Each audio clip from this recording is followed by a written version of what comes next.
Hola, Jim Chima. So I managed to watch all 5 episodes of Echo, and it was quite interesting. I'm not gonna give no spoilers in this video. I'm just gonna talk about the some of the cultural aspects I've noticed. You know, either in tradition or language, or just some things I've noticed. This time around, she's being portrayed as a Choctaw. Now, originally, Maya, or Maya is her street name.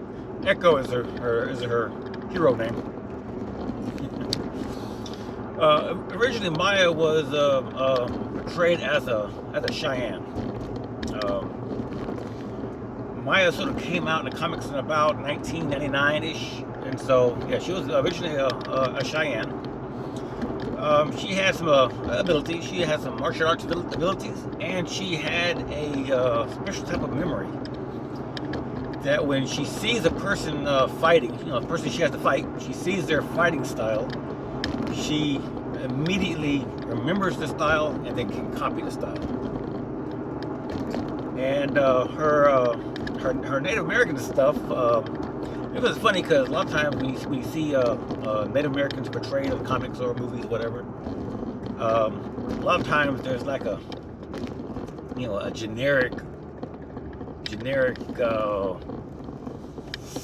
mysticism or generic Native American type of just stuff. We're over 500 tribes and 200 reservations. All speaking different languages and different mythology, history of religion. So a lot of times Native Americans are considered, sort of portrayed as sort of generic, So anyway, in Maya's original portrayal, she's Cheyenne, and she had the power of the phoenix. She could harness that power, and she could harness fire, and she could, I think, fly. Well, I was kind of curious in this rendition, this version of Echo, as her portraying as a Choctaw. How will they connect that, her abilities to her Choctaw roots? Because we don't have phoenixes and conjuring fire and flying. It's not what we do. It makes any sense. So, first episode in Echo was called Jaffa, and it pretty much starts off as the Choctaw creation story. And we have 2 stories. We have a migration story and we have a creation story, and those stories don't really jive. Because one is we left a location and traveled to Mississippi, Alabama. And the other, the creation story, we were born out of the earth in Naniwea, our sacred mound in Mississippi, and that's where we are. So those two stories clash. Now, I did a video a while back on the migration story. I'm about to finish one up on I'm doing the editing and stuff. Finish one up on the creation story, but I do have a little video coming out because I think those stories are linked. Once upon a time, I think our migration story was part 1, and the creation story from Naniwea was kind of a part 2 of the same story. But anyway, back to Echo. So the opening scenes is we are all living underground as clay-like beings. And the roof caves in, and a woman, after drinking this water, it's really cool because they do a lot of symbolism in Choctaw design and art and symbolisms. We have a lot of spirals and reverse spirals that look like infinities. We have a lot of half diamonds and whole diamonds, representing the diamondback rattlesnake and So all these have meanings and purposes. So here she is drinking water. This woman, this pre-Choctaw woman, because she's not Choctaw yet, is drinking out of this pool of water. It has this glowing spiral in it. The roof of the cave caves in, and she is given the strength to hold the cave up long enough to let her people out as they escape. As they escape into our world, into our realm. The clay-like mud on their skins dry up, begin flaking off, and those are the first Choctaw. Now, in Echo, they refer to her as Chafa, or Chafa, first Choctaw woman. Now, in our creation story, there is no Chafa, and I think after I watched all 5 episodes, I see why they chose to name, to go and tweak the creation story just a little bit. Again, this is the Marvel universe, so it's not a big deal, because it's a make-believe universe. Again, the Choctaw of Oklahoma, Choctaw Nation of Oklahoma gave their blessing, and they helped a lot in the creation of Echo in order to make it very Choctaw authentic. So another really cool thing that appears before the cave begins caving in, before the earth becomes caving in, there's a bird in our mythology called the Biskinik. And that is a bird, it's like a news bird. A bird that tells news, gives us news of change. Some people say it's good news, some people say it's not always bad news. Either way, it's, Biskinik is a bird of news, of change, of telling us of events about to happen. And so it's a little like a red-headed woodpecker almost. That's what it looks like. So before the ground caves in, this little bird lands on Jaffa's shoulder, and that gives her a warning that something is about to happen. Again, it's not always bad, not always good, but it's a sign or an omen of change. Change is about to happen. Change is going to happen. An event is going to happen. Be ready for it. So, and the Biskinik, it appears throughout the show in different times.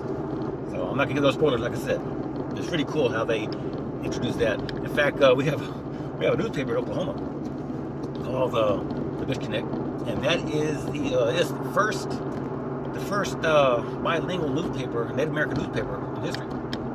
It is written in both English and in Choctaw.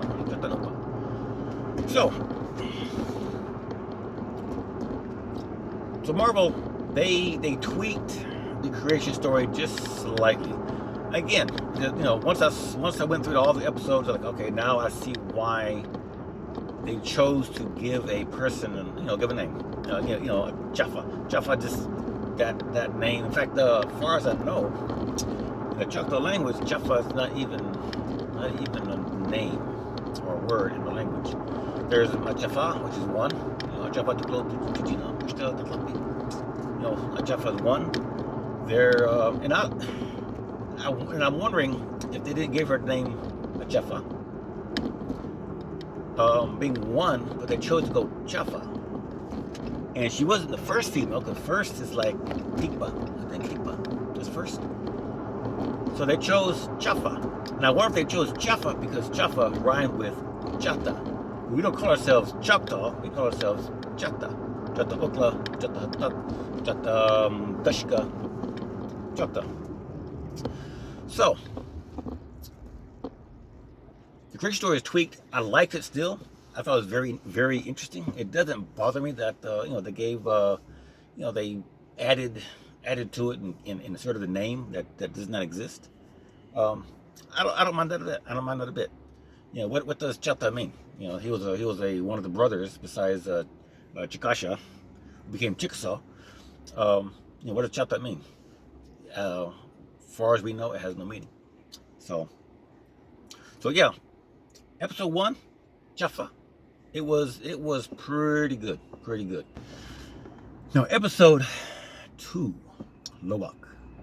That was really interesting. It starts off in Alabama in the year about 1200 AD. So pre-colonization, pre-Columbus, heading this direction. And it should have showed a Choctaw life, how it looked back then. And it was pretty good because you know, once the Spaniards came and visited us first, they wrote down what we looked like and how we dressed, and you know, the tattoos, and so we have a pretty good idea how early Choctaw, how we dressed, how we looked, and how we, you know, how we did things. So episode 2 starts out, and it's called Loak. Now they spell it on the episode L-O-W-A-K, Loak. And I thought that was interesting spelling because we do have a Choctaw word, Loak, and it means fire. So I'm not gonna give you a lot of I'm trying not to give you no spoilers. But Loak is a woman. She's a stickball player. It's Kaboli, stickball, the little brother of war. That's the game we play even today in Oklahoma, and a lot of tribes play that. It's the oldest ongoing sport in America. Put it that way. Now, this is where I started getting my first, like, not beef, but my first scratches in my head, like trying to figure out what sort of why they chose to go certain ways. They did alter the stickball tournament slightly. There's a stickball tournament. That's what's going on beginning. Now the village is quite awesome. You know, we were a mound. I don't want to say worshiping. We in Choctaw life, mounds were sacred. Naniwea is the mother mound. That's where we were. That's where, you know, a lot of our life was centered around. So every village, every town village had a mound or two around it. The opening scenes of this Choctaw village, this mound is like Cahokia. It is absolutely monstrous mound. And I think they went a little overboard on how big this mound was. Cahokia is like 100 feet high and 900 feet long. This mound here was rivaling Cahokia. And as far as I'm aware, there are no mounds in Mississippi, in Alabama, that are quite that size. Naniwea is only about 25 feet high and 120-ish feet long. So, I guess being the Marvel universe, they had to go and sort of put a little movie magic into, you know, how big it was. It was amazing. Don't get me wrong. Now the stickball game. Stickball is one of those games that, you know, we play it. The Choctaw play it. The Chickasaw play it. Muskogee, pretty much every Eastern tribe plays it. And I think it's probably even creeping west. I mean, you know, it's a very common Native American game. That's what it is. And the whole point of the game is, you have 2 sticks with little hoops. We call them, in Choctaw, we call them kapucha. And they're about 2 foot long-ish, about 2 foot long, 2.5 foot long. And there's little hoops, little cups on end of them. And there's a little ball. I can't remember what the ball's called. Yeah, I can't remember what it's called. But anyway, the game, basically, you're supposed to catch this little ball in the kapucha. And there's 2 ways to score. You run up. We have a upright pole. That's the goal. And you run up to this pole, and you have to touch the ball to the pole without getting tackled or getting stolen from you. Or if you are, you know, super agile and just have a bullseye in your brain, you can throw that ball out of your kapucha and make the ball hit the pole, hoping that no one on the opposite team snags it in the air on the way over. So, those 2 ways of making points in stickball. Now in Echo, they changed that up slightly. It's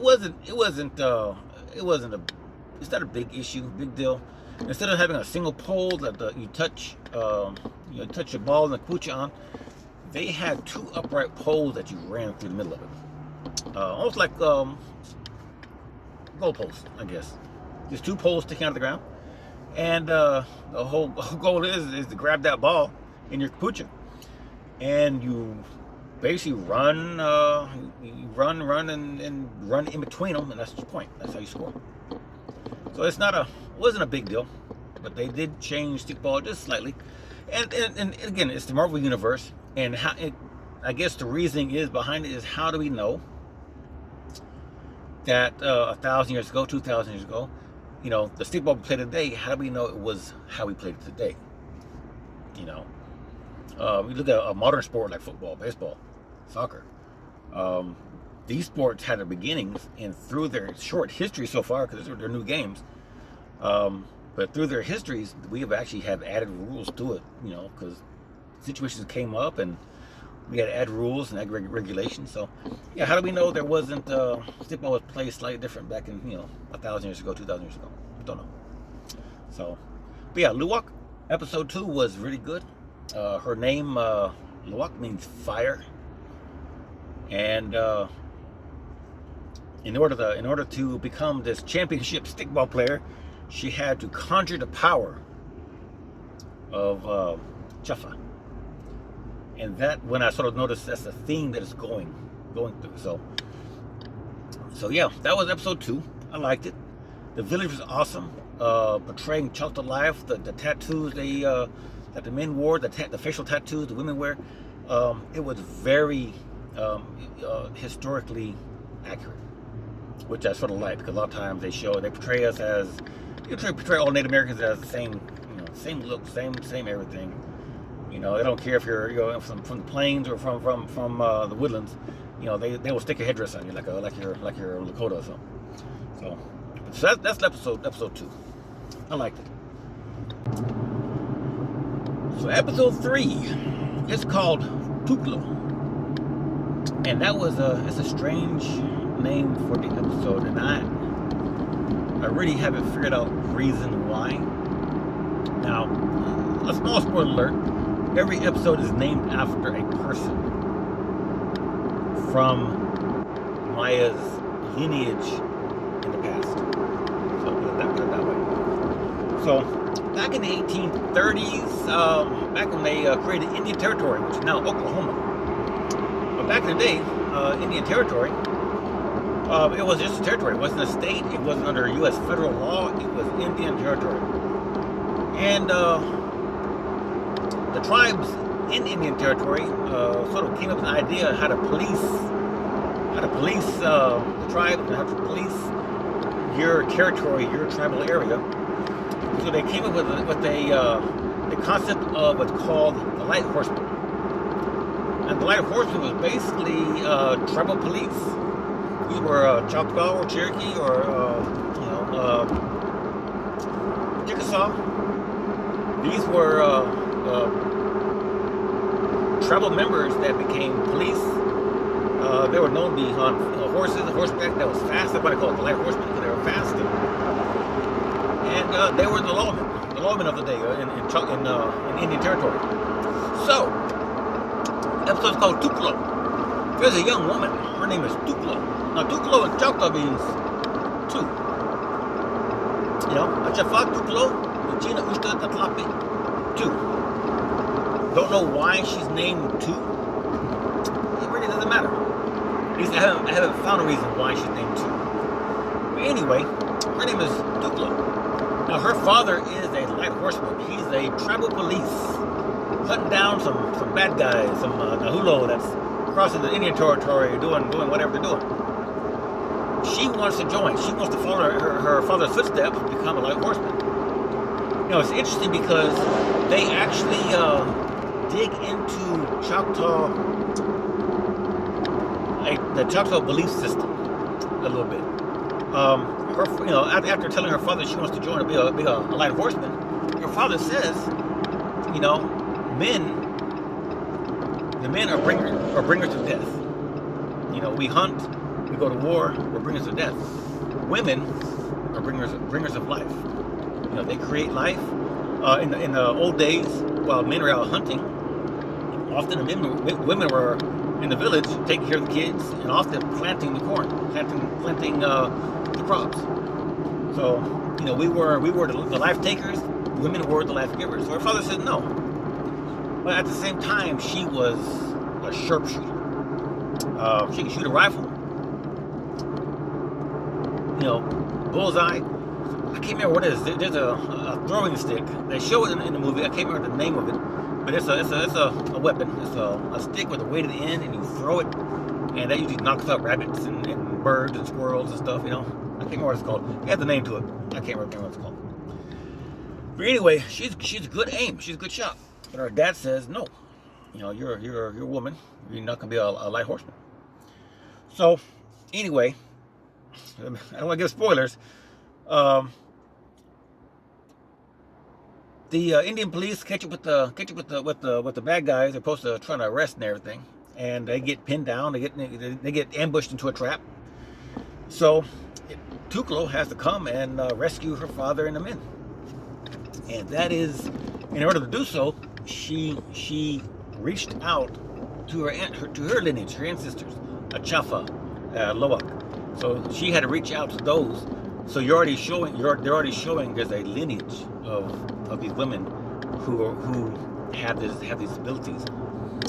Maya, she's in a situation, and she doesn't know it yet then, but she kept seeing visions, and she kept seeing her past ancestors in her lineage, going all the way back to Choctaw.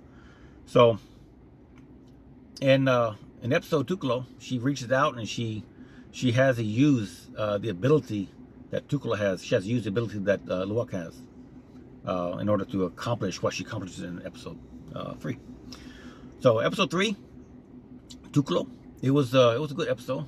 Again, I liked the episode too. It was, you know, a lot of them were very action-packed, very fast-paced. Each episode's about 44-ish minutes, under an hour. So, but that was episode 3. You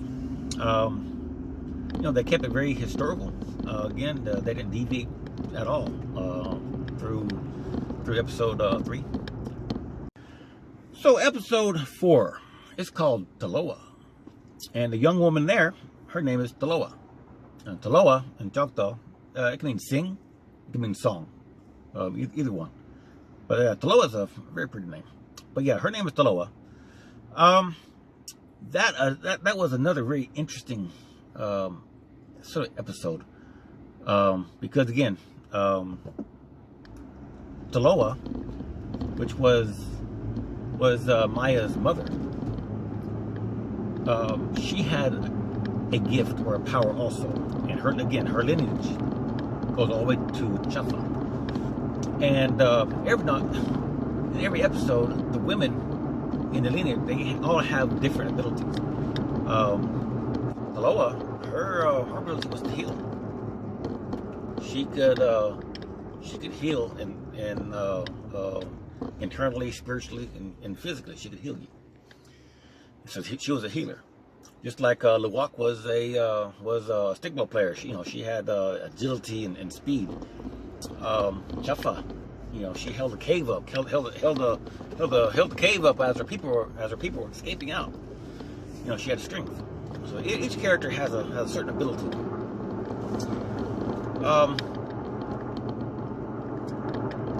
There's not a lot in Taloa that's like I can, other than just the name, the meaning of her name, and the ability that she gives Maya. That's going to be apparent more in episode 5. One thing that I thought was beautiful, absolutely beautiful. There's a song you will hear in fact, you heard it heard a little bit of the intro of this video. There's a song that you're going to hear. In fact, I'm gonna play the whole.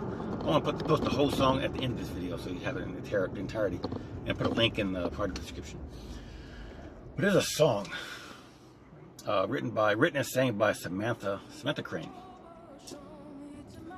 So Samantha Crane, she sings a song. She wrote this. It's been about 2 years ago. She wrote a song, wrote it and sang it. It's called "When We Remain." It's a very pretty song.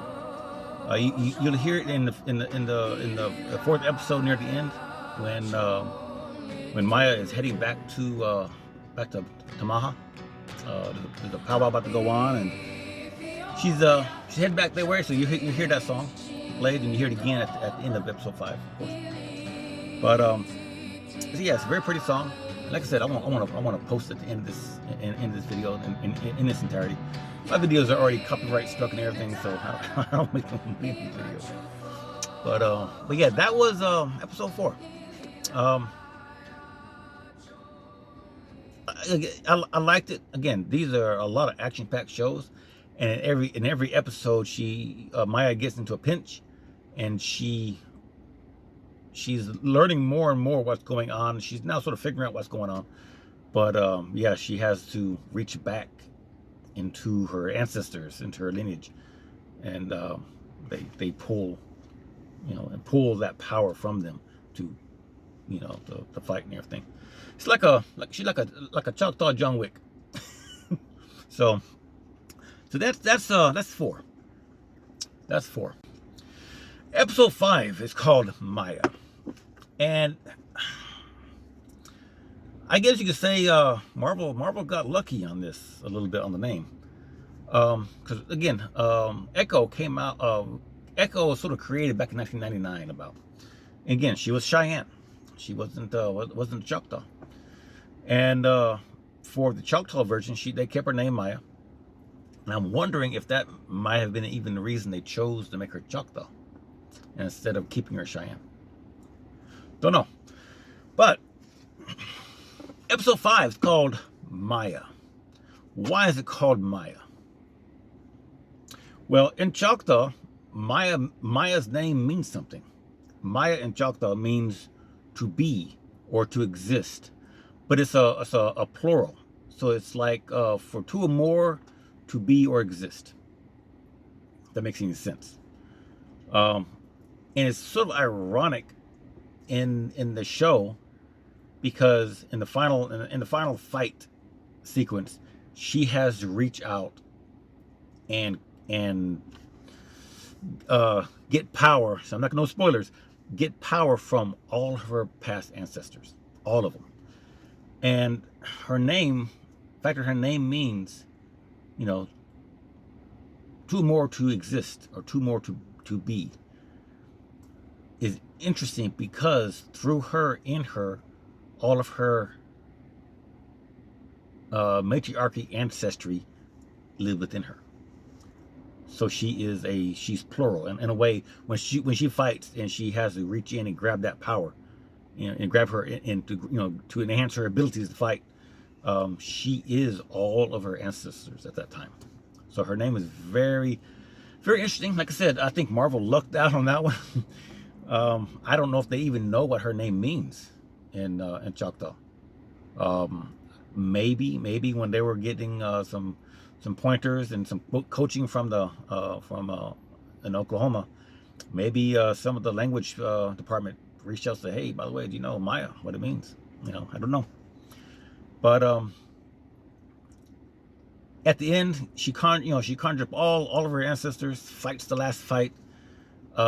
She is strength, she is agility, she is healing, all that in one. It's really fascinating. I liked it a lot. Now, one of my sort of gripes, there's a lot of A+ actors in it. Graham Greene. I'm personally, I don't know actors. Give me, talk about actors and directors and stuff. I don't know who's who. Graham Greene, I know from Dance with Wolves, and he was in a couple other shows. On, I think, what's it called? Sacred Ground, back in the 90s or something. Anyway, he's been Graham Greene is one of those famous top-notch actors. One of my beefs is being that it's a show built around Choctaw mythology. Maya being a Choctaw, a Choctaw superhero. All the actors, none of them were Choctaw. Now they're all native, because that's like that's one of my things. If you're gonna be do a movie, do an Indian movie, use some Indians, But yeah, they didn't use. Now I believe the powwow scene on episode 5. I want to say they were actually they actually used Choctaw in the powwow, but all the actors, they didn't use no Choctaw. Graham Greene, I think he's Canadian. He's from Canada. He's one of the northern tribes from up there in Canada. But so yeah, that's sort of a not a beef, not a gripe, but just sort of, I wish they would have dipped in. And I understand why, if you really think about it. You're doing a movie, and if I remember right, there was a casting call a couple years back, looking for Choctaws in Oklahoma, and I can't remember why they were looking for them. And my brain's telling me it may have been for the film. And here's the thing: if you can't act, it just is what it is. As much you want Choctaw actors, if every person who showed up to the tryout couldn't do no lines, or just couldn't do it right, then yeah, you're not gonna get selected. Again, Graham Greene is a established A+ actor. So yeah, so why I wish they had some Choctaw actors in it, but I understand why, because they couldn't. If no one passed the test, then you just can't be an actor. So, but Echo, yeah. I don't know if there'll be a season 2. Season 1 was pretty much establishing who she is, what her powers are, and where she got her powers from. So, episode 1 is pretty much establishing who she is. So episode 2 will be, season 2, I'm sorry, season 2, if they make it, less focusing on establishing who she is, and straight into doing whatever. Again, I don't follow Marvel, so whatever her character does. I think she teams up in the whole comic book thing. She teams up with some guy named Ronan, I think, or Hawkeye or something. I don't know. I don't follow the franchise. I think I watched Winter Soldier once, and it was irritating. I did like it because it wasn't logical. It was confusing, and maybe I say that because I haven't seen none of the shows in order. So, but yeah, I recommend Maya. Now here's my other sort of a side beef, a little bit. Every culture on here has someone representing them in Marvel or DC or whatever. You have white superheroes, you have black, you have Black Panther, you have black superheroes, you have all kind of superheroes. And so, being that we have our first Native American superhero, and she's Choctaw, you would think they would gear it towards children, because this is, children look at this and they, that's what children look at superheroes, as role models, sort of. This season was TVMA. It was mature audiences only. If I had kids, yes, I would let them watch it. Only because I've seen John Wick, I've seen Ip Man, and Echo was no more or less violent than Ip Man or John Wick, and yeah, so it wasn't blood and gore. It wasn't people getting boned. It was a lot of action, a lot of, like I said, she is a Choctaw John Wick. Maya is, is no holds, don't hold nothing back. She gets the job done. I think another thing sort of very interesting and very not always too common in movies. What's her name? Who plays Maya? Her name is Miss Cox. Is it Eloquay? Cox, I believe it is. Yes, I believe it is. Well, anyway, she is deaf, and she they didn't use no CGI for that missing leg. She is an amputee and is deaf. A lot of time when they do movies like that, the person will act deaf or act blind, or nowadays, like in Forrest Gump, they can get an actor and they can take his legs off and do whatever they want to do. In Echo, she was deaf, and she in fact had a prosthetic leg, which at the end is, her original one got all smashed up in one of the fight scenes. But yes, she has a new one that is, again, they talked to the Choctaw History Department, and it is all pretty, and it is definitely a Choctaw prosthetic leg. So, but yeah, that's all I have. I enjoyed the movie. I recommend the movie. That's all I got.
Show me to my Chitokli mi hatsi to kon Okla ilobachki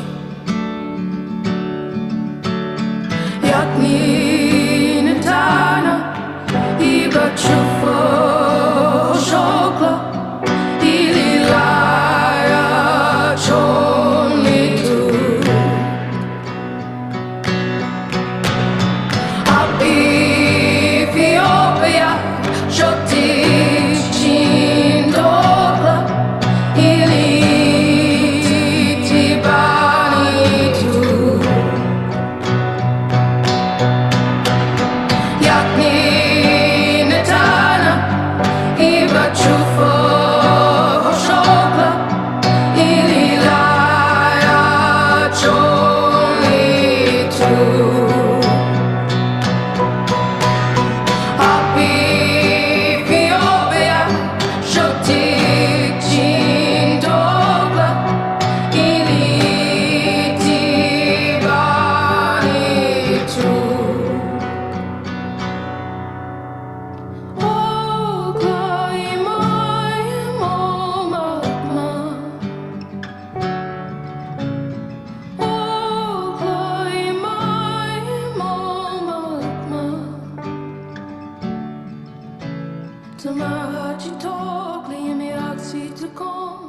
If only I owe Cleo Happy Achikio.